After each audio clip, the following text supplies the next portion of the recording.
Not here to waste your time. 3 ways to meditate. Sorry, I was just finished running. 3 ways to meditate, astral project, and lucid dreaming. We'll first start with meditation.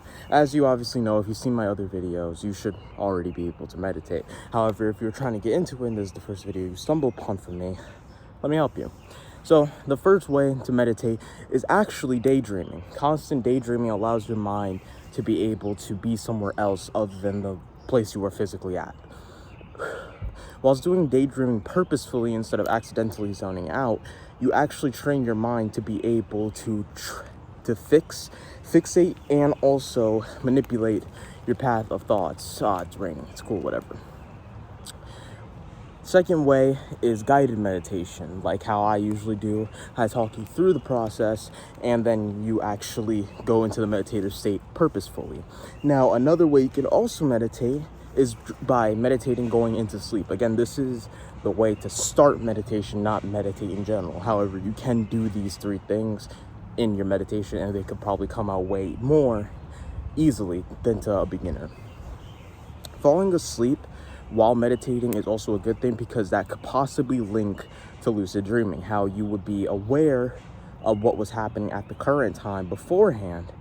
Whilst meditating, you will fall asleep into a dream, aka REM sleep, for the first 30 minutes before you actually go into deep sleep, which I will get more into when we reach lucid dreaming. The second one, astral projection. Now, this one's more trickier because it's legitimately separating a body within yourself externally. Now, how to do astral projection? The first one, of course, you could do guided meditations for it into astral projection. The person I usually, of course, recommend for these types of things, like meditate for guided things, is Mind Valley. Again, you don't need to buy the actual Mind Valley app subscription. They have their own website, Twitter, social medias, etc. that you can visit, all under Mind Valley. For a person that is good at teaching astral projection, her name is Jade Shaw. She also showed up on Mind Valley if you wish to look that up. Really great learner. They have like a 50 or 20 minute video of Jade Shaw explaining this physical exercise that allows you to get more in tune with your astral body, which is basically tense every single muscle in your body, and then release it. You will just literally feel all the tension in your body release, and you'll be completely empty. It will just feel like this two-toned body, basically. Like your physical body would be right here, but you feel your astral body lying underneath. Now, a second way to astral project is through meditation, of course, accidentally or purposefully. Now, meditating, you will get into this state, but then you would force your body to reach an astral state where you are then able to just exit and see someplace else physically. Well, maybe not physically, but mentally. But either way, it is all real. Another way is actually through lucid dreaming. There's a way called the portal exit technique that they explain themselves in the actual Jade Shaw Mind Valley course. They explain that in a lucid dream, you're able to make or go up to a wall and draw a circle on the wall to make a portal leading out to your astral realm. Now, I have tried doing this before. It brought me to a gray area, but they said I wasn't let in. I have no idea why. This was a few months ago, year ago, who knows. Anyway, proceed at your own caution and proceed as you will. Now, before we get further into lucid dreaming, there are a couple of causes that I do want to, like a couple of issues I do want to go over for you to stay mindful of. Now, astral projection is not as restricted and as safe as lucid dreaming or meditation. Astral projection, it could possibly let you get lost. You could possibly end up sending yourself to heaven, and if you believe in heaven, of course, and or hell, and you could possibly get lost in a place we call the void. Now, this does not matter if you believe in the void or not. The void is real. It's basically an area that allows you to have access to any other area. However, you can get lost within the area itself. Now, please be mindful when you're doing astral projection. It can be a dangerous thing. Same as lucid dreaming. The only thing that doesn't really have issues is meditation if you proceed it correctly. Now, don't meditate and look for demons or something like that. That is insanely stupid. I am letting you know now. And please do not seek out danger, especially with your third eye. If you are trying to forcefully open your third eye, you will bring in something you do not want in. Please gradually go through the process and understand where your limits end and meet. Please remember this. Now, moving on to lucid dreaming before I start getting rained on. If I do get rained on, it's fine, whatever, I love the rain. There are 3 ways for lucid dreaming. The first, these are techniques. These are no, disclaimer, this is not anything guaranteed. These are all methods and techniques that have been tested and tried that have plausibly worked. It may not work for you. I promise you, I have yet to get a lucid dream in quite some time, so I'm just letting you know these are not guaranteed methods. Now, the first, as I said when we were going over meditation, again, you can get lucid dreaming through meditation by falling asleep while meditating. Now, to fall asleep easily while meditating is not by like sitting. You would have to be laying down, of course, with the meditative state being in your mind. The meditative state that you would need for this is true awareness. True awareness is quite literally being completely aware that your physical body is in your physical area you choose, but you are falling asleep. Your body will literally register, okay, well, I am falling asleep, but I am still aware of what's happening around me. While this is going through your mind and body, you would fall into the dream state and be like, wait, you're not in your room anymore. You are somewhere else. I must be dreaming. Hopefully, of course, hopefully this happens. Sometimes you just fall into a REM sleep that is quite vivid, and you may wake up remembering it after a nap. If so, that's okay. Your body needs the nap. A second way to lucid dream is the mild technique. Now, I may have to get some more clarity on the mild technique, but I'm positive, rather pretty sure, that it is sleeping for 5 hours first, right, to get through the deep sleep and reach into the REM cycle that is about 1 to 2 hours long. Now, after waking up 5 hours, you want to write down what you already had. Right, what dream you had during the first 30 minutes before going into deep sleep, if you still remember. If not, that is perfectly okay. Still write down in your dream journal that you will completely, FYI, I will go through all the resources that each and every category requires. Now, you will need a dream journal and write into it. If you did remember the dream, write the dream. If not, just write no dream remembered. Then you want to stay up for about 3 minutes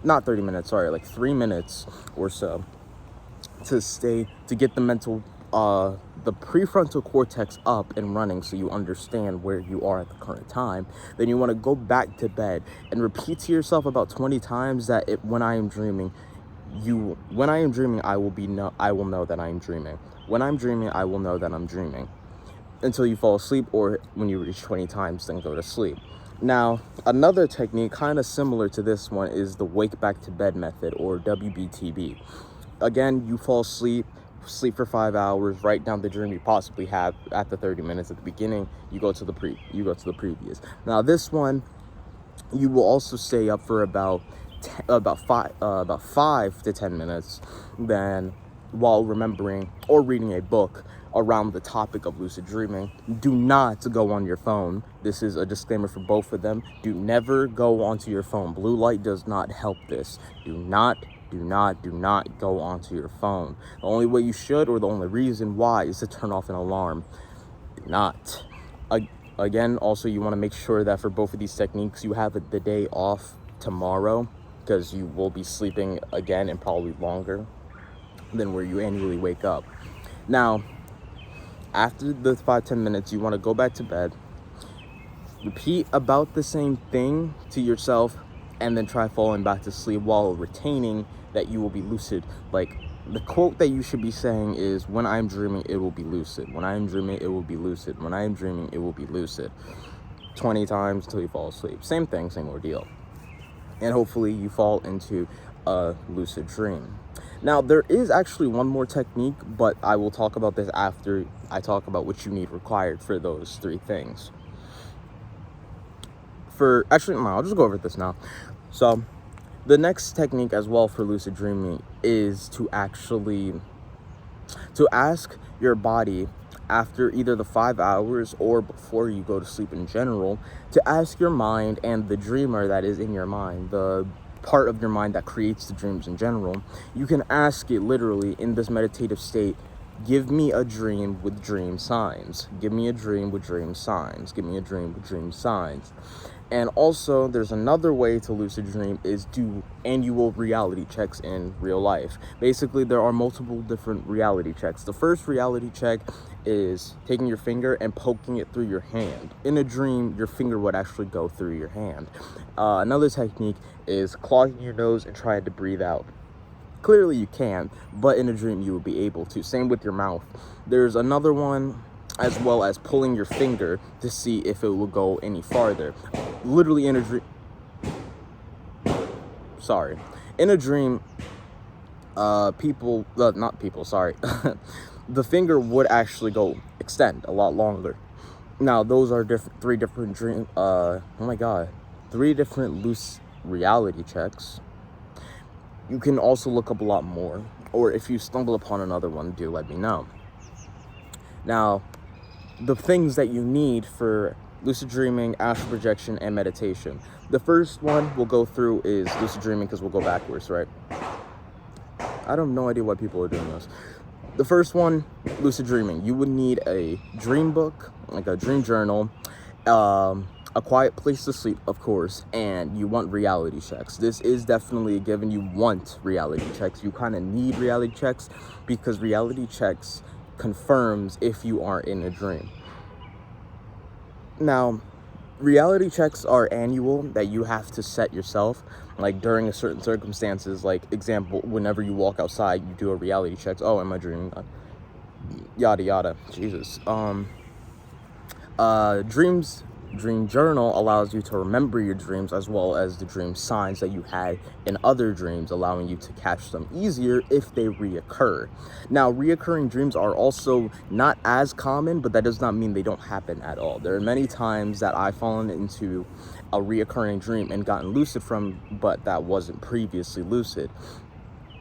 However, do remember that not every single lucid dream you can control. Some dreams you will be slightly lucid. Sometimes you will only be lucid for 1 second and lose the lucidity and continue the dream as such. Sometimes you won't be lucid at all. Other times you may be lucid in an astral dream, not allowing you to do anything, but just know you're dreaming while watching the dream happen. So yeah, do be known that there are different lucid dreams within dreaming, as well as different dreams within dreaming. Anyway, the things you need for astral projection, what I would usually have is an eye mask, music, like headphones, or like noise canceling headphones, because you want to forget the physical realm entirely, and again, a free day afterwards, because I will most likely be going back to sleep after a lucid dreaming. As you're not really sleeping, you are sending your consciousness elsewhere. So for those 3 things, it's not really explanatory. Again, an eye mask, usually also just for sleep, it helps. And for music, you want lo-fi, or just any music that makes you calming. You can also have white noise, just something that blocks out the external noise if your place is busy. For meditation, you don't really need much, actually, as you can meditate literally anywhere. I would say just a quiet place, music probably as well, and just, those 2 things, honestly. And both of them are not even really required. Those are more optional. You don't need to be in a quiet place to meditate, and you don't need music to meditate either. But I guess as a beginner, yes, you would want both. Now, I guess, just to re-clarify, I guess I'll go through the problems of of all 3, to make sure that everyone understands the precautions, not the problems, the precautions that everyone should at least be mindful of. So again, for meditation, if you're trying to open your third eye or trying to answer questions that may not be answered, like may not meant to be answered for you at the current moment, it could be dangerous. You could put a lot of strain on your mind, which could cause a bad headache. If you try to do the third eye, yes, again, a lot of mental strain, but you will also bring in energy. If you succeed in opening your third eye, you'll bring in an energy that you will not want, an entity that you will not require, and definitely will not appreciate in your life. For other meditations as well, there are different ones like mind cleansing, etc. There's not really bad ones, honestly. It's honestly just proceed at your own will and caution. Don't do anything stupid. If it just seems like something that doesn't make sense, don't do it. Just don't do it if it doesn't make sense or it doesn't seem viable or correct to do. Again, do not force anything to happen if it's not meant to happen or want to be happened. Astral projection. You can lose yourself in the astral plane. Do be wary of this. You can meet extraterrestrials. Yes, this is true. You can meet extraterrestrials that comprehend and work on a separate playing field, aka dimension that we are currently sitting in. As we play in the third dimension and we are not in the fourth, I believe, I think, who knows, who cares. Anyway, do not get too lost in the astral plane. Do not venture out to places that you do not want to go, like hell, or stay too long in the void. You can meditate in the astral realm, and you can actually meditate in the void. You will get a lot of clarity and enlightenment, yes, but know your limits and do not over delve. There are there's different planes of the astral plane that I will also go into. That will be a lot easier to go into than lucid dreaming, as I'm still learning on it, but pretty much no. Astral projection is just not at the back of my hand. Now, when we get back further into that, we'll talk more about them. Now, lucid dreaming. You can get lost if you... Where did I start with this? Lucid dreaming allows you to also dream hop into other people's minds. You can get lost in someone else's mind or dream or nightmare. Be careful, of course. Only do that for a set period of time and make sure you exit before they wake up. Now, you can also create things in dreams. Do not create something that would plausibly destroy your mind. Again, your dream is your own subconscious. You can talk with your consciousness, but do not create something that would be more powerful than your own mind. Now, you can also call archetypes. Do not call a bad archetype like Satan. Please, for the love of God, do not do something stupid and do something way smarter. Like, I don't know, create an anime character. Just don't do something exotically crazy. Lastly, you can create portals, as I told you, but they don't have to only lead to the astral realm. They could lead to anywhere. They could lead to everywhere, actually. You could even create your own planet. Now, you can still get lost in your dreams if you stay in them too long or do something to somehow stay lost. Now, there is like this hermetic order of the golden something that actually governs dreams within dreams. Now, this isn't a joke. Actual beings of the dreams do govern the dreams, like how God governs this reality. Be careful and do not F with them. Please do not. You can actually be in serious danger. You could plausibly never lucid dream again, and you could plausibly just be stuck in an ever looping dream forever. Be wary of them. As not most of them may be dangerous, that does not mean you should provoke them openly, as they actually have more power and authority over the dream than you ever will. Or ever do at the current time. Of course, you could possibly bypass it or even get in the code yourself. That's not a bad idea. Get in the order yourself, that's a really good idea. Now, I'm pretty sure I went over all of the problems. If you have any questions or want me to go over something, like a specific spiritual topic or self-improvement topic, do let me know. Drop a comment down below. I am planning to create my own community if you want to talk with me directly. Like a paid thing, to be fair. While I do more of this, I will go more in depth with that community, and they will also be newly updated with different resources and information I come across, as well as special deals that I may have in the future. Notice, Also, sorry that this video is very late. Been busy and actually lost track of time through meditation. Apart from that, I'm pretty sure I've covered everything. I hope you benefit from this video. I love you. Stay frosty and live blessed. Mwah.